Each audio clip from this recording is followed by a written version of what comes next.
ஆணுடைய சித்தத்துல போற நட்சத்திரமா, மார்க்கம் தப்பி அலைகிற நட்சத்திரமான உத்தரவுதை கேட்டுக்கிறது.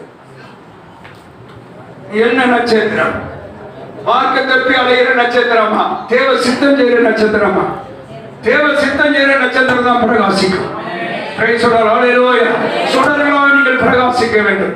இன்னொரு நட்சத்திரத்தை நான் சொல்கிறேன், துருவ சக்கர நட்சத்திரம். என்ன நட்சத்திரம்?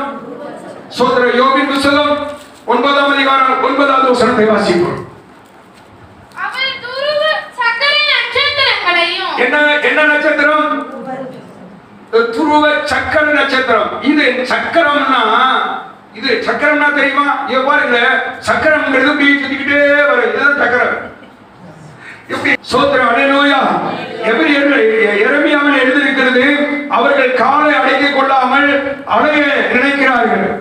அவர்கள் ஒரு ஆண்டவருடைய